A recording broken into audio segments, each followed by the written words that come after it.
Assalamualaikum warahmatullahi wabarakatuh. Halo teman-teman, perkenalkan nama saya Nur Zakia dengan NIM F1A1230009. Saya adalah mahasiswa jurusan Matematika, Program Studi Matematika Universitas Halu Oleo. Pada video kali ini, kita akan membahas bagaimana cara menerapkan algoritma a priori menggunakan aplikasi WK untuk menganalisis data transaksi penjualan. Pada proses ini, kita akan melihat langkah-langkah mulai dari menyiapkan data, melakukan pra-pemrosesan, hingga menjalankan algoritma a priori untuk mencari pola hubungan antar data. Nah, langsung saja kita masuk pada aplikasi WK, aplikasi yang akan kita gunakan. Kemudian kita menuju pada Explorer. Nah, kemudian open file.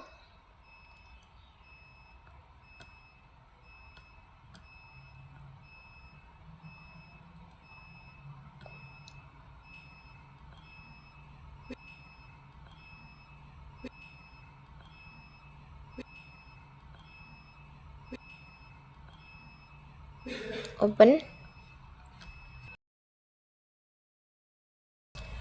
Beberapa atribut dihapus karena algoritma a priori hanya bisa bekerja dengan data bertipe kategori atau nominal, bukan angka.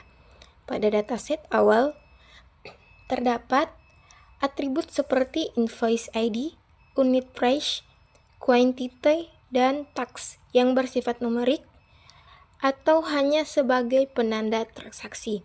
Jika atribut-atribut tersebut tetap digunakan, maka hasil analisis tidak akan relevan atau bahkan bisa menyebabkan kesalahan. Oleh karena itu, atribut yang tidak mendukung pencarian pola asosiasi dihapus agar analisis lebih fokus pada hubungan antar kategori.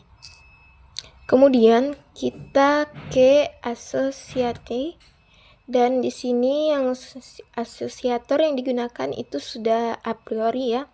Kemudian kita start. Nah, ini adalah hasil run dari a priori yang telah kita lakukan.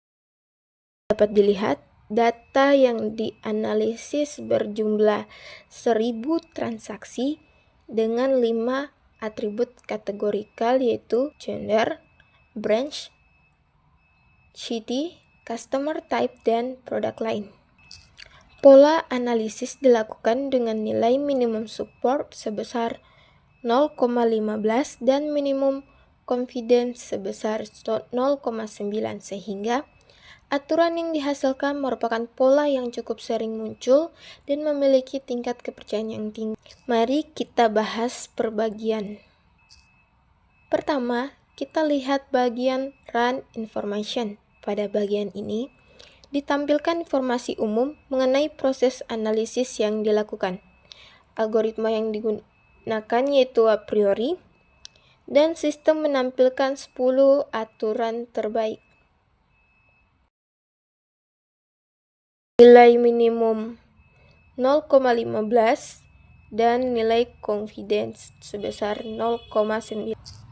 Nilai minimum confidence sebesar 0,9 berarti aturan yang dihasilkan harus memiliki tingkat kepercayaan minimal 90%, sedangkan minimum support sebesar 0,15 berarti suatu pola harus muncul setidaknya pada 150 dari 1000 transaksi. Dengan pengaturan ini, analisis difokuskan pada pola yang benar-benar kuat dan konsisten.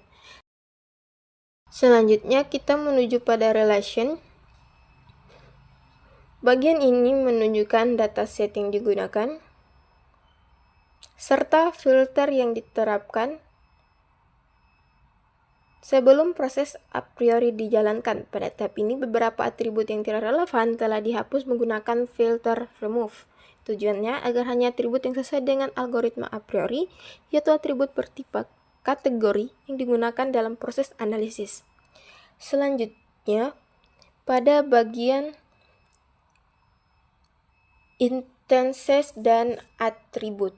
terlihat bahwa jumlah data yang dianalisis adalah 1000 transaksi dengan 5 atribut yang digunakan. Atribut tersebut terdiri dari gender, branch, city, customer type, dan produk lain. Pemilihan atribut ini dilakukan karena semua bersifat kategorikal dan cocok untuk menemukan pola asosiasi antar data.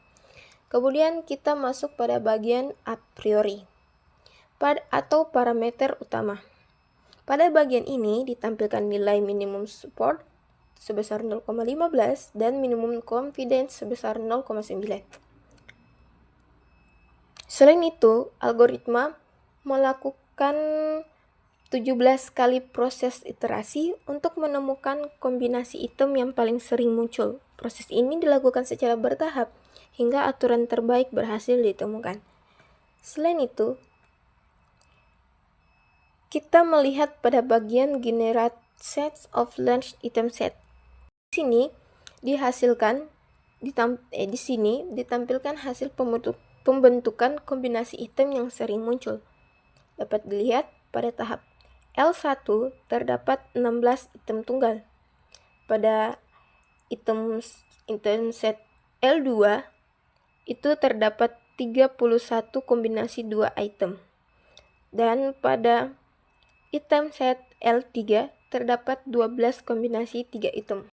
Hal ini menunjukkan bahwa semakin banyak item yang digabungkan, semakin sedikit kombinasi yang memenuhi batas minimum support. Terakhir adalah bagian best rules found.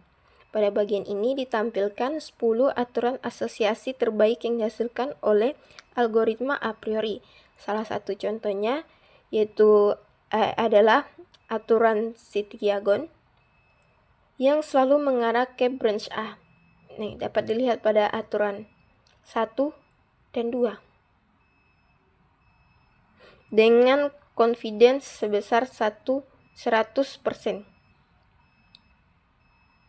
Nih, confidence 1 itu berarti maksudnya confidence-nya itu sebesar 100%. Artinya, semua transaksi yang terjadi di kota Yagon itu berasal dari branch A. Pola serupa juga terjadi pada kota Mandalay, sehingga dapat dilihat pada aturan 3 dan 4. City Mandalay selalu mengarah ke branch B. 4 juga branch Kemudian aturan 5 dan 6 itu City Napitau itu selalu mengarah ke branch C, yang masing-masing selalu terhubung dengan cabang tertentu. Hal ini menunjukkan bahwa hubungan antara city dan branch sangat kuat dan konsisten. Berdasarkan hasil analisis menggunakan algoritma a priori, dapat disimpulkan bahwa data transaksi penjualan memiliki pola asosiasi yang sangat kuat, terutama antara atribut city dan branch. Aturan-aturan yang dihasilkan memiliki tingkat kepercayaan yang tinggi, bahkan mencapai 100%. Namun, pola yang terbentuk lebih menggambarkan struktur data atau lokasi cabang, bukan perilaku pembelian pelanggan. Baik, itu saja yang dapat saya jelaskan mengenai algoritma a priori. Lebih dan kurangnya mohon dimaafkan. Saya akhiri. Wabillahi taufiq wal hidayah. Wassalamualaikum warahmatullahi wabarakatuh.